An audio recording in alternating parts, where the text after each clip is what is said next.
Di sini sering gak sih kalian setiap melihat cermin pasti bawaannya selalu ingin mengecek wajah, rambut, atau bahkan pakaian pun menjadi perhatian kalian. Tapi pernah gak sih kalian pada saat bercermin itu berpikir seperti, kok bisa ya wajah setiap orang itu berbeda-beda? Fungsi kanji ini seperti hiragana, yaitu untuk menulis Itu note dan rest note. Nah, tentunya ini masih bagian pertama ya. bagaimana tata cara memperkenalkan diri dalam bahasa Jepang. Berikut ini adalah contoh surat lamaran kerja yang bisa kalian ikuti.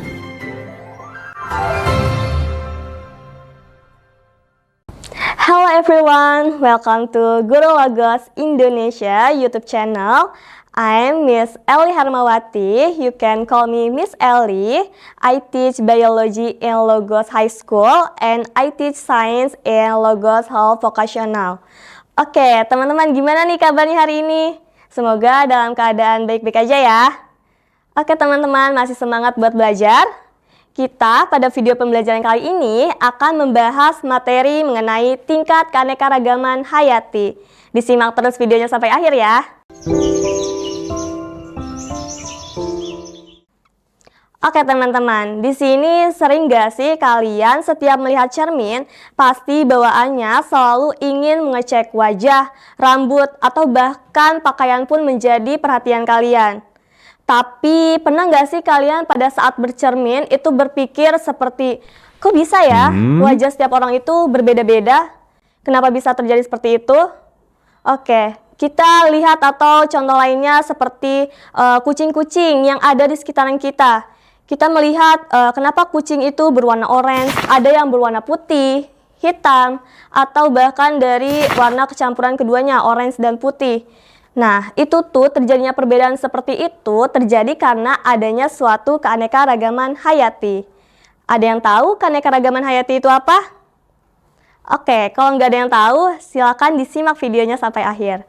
Jadi, kalau keanekaragaman hayati itu merupakan keanekaragaman pada makhluk hidup yang menunjukkan adanya suatu variasi seperti bentuk, ukuran, penampilan, serta ciri-ciri lainnya.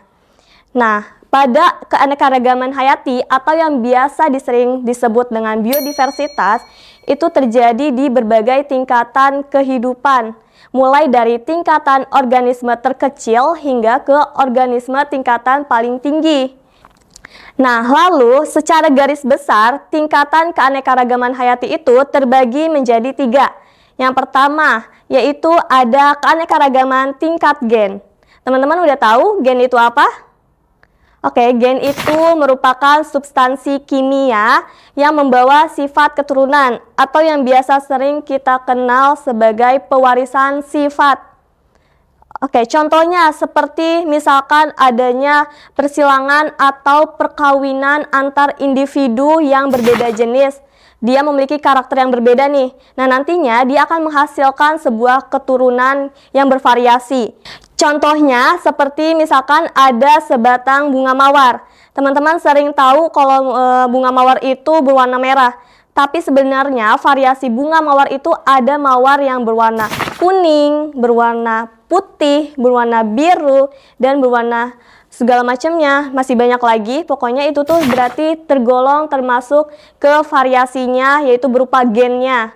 Atau dari contoh lainnya itu seperti ada pada buah mangga. Teman-teman pasti sering makan buah mangga? Oke, misalkan teman-teman sering beli buah mangga, ada buah mangga golek, atau mangga si mana lagi, mangga harum manis, atau mangga apel. Nah, itu juga termasuk dari contoh tingkat keanekaragaman pada gennya atau variasinya. Atau tadi contoh lainnya seperti kucing-kucing yang berada di sekitar kita.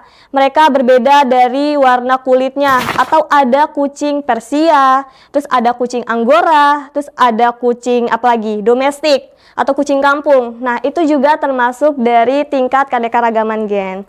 Jelas ya teman-teman? Oke, kalau jelas kita langsung ke yang kedua, yaitu mengenai keanekaragaman tingkat jenis atau spesies. Nah, kalau misalkan keanekaragaman jenis atau spesies ini, itu walaupun mereka berbeda-beda, tetapi mereka itu masih dalam satu genus atau famili yang sama.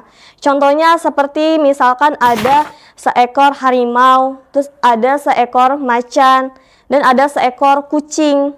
Nah, walaupun mereka berbeda jenis dari habitatnya atau perilakunya, tetapi mereka masih dalam satu famili yang sama atau masih dalam satu keluarga, yaitu ada dalam famili Felidae. Atau contoh lainnya, teman-teman sering melihat di sekitaran atau di pinggir jalan atau di kebun-kebun melihat pohon kelapa atau ada pohon kelapa sawit, pohon palem, terus pohon pinang. Nah, itu kan dari luar terlihat seperti sama kan? Nah, ternyata itu tuh berbeda jenisnya. Nah, tapi mereka semua walaupun berbeda jenis masih dalam satu keluarga atau masih dalam famili yang sama, yaitu famili Aracaceae. Oke, selanjutnya yang ketiga itu ada keanekaragaman tingkat ekosistem. Nah, kalau misalkan keanekaragaman ekosistem ini itu tuh berdasarkan dari adanya perbedaan letak geografisnya sehingga menyebabkan adanya perbedaan dari iklim seperti cuaca atau intensitas cahayanya, temperaturnya, bahkan dari lamanya penyinaran dari sinar matahari. Nah, contohnya kalau pada ekosistem itu ada terbagi menjadi dua. Ada ekosistem daratan dan ada ekosistem perairan. Nah, kalau misalkan pada ekosistem daratan, itu contohnya seperti ada ekosistem darat savana. Nah, kalau savana itu seperti hamparan padang rumput, tapi masih ada diselingi oleh pohon-pohon yang tumbuh besar, yang hanya tumbuh di daerah tropis saja. Dan yang kedua ada contohnya itu ada ekosistem pada padang rumput. Nah, padang rumput ini dia itu sebenarnya sama seperti savana. Cuman bedanya kalau yang padang rumput ini dia benar-benar hanya cuman hamparan padang rumput aja. Hamparan rumput-rumput saja, tidak ada diselingi oleh pohon-pohonan. Kayak gitu. Nah, selanjutnya ada contoh ekosistem dari daratan yaitu berupa gurun.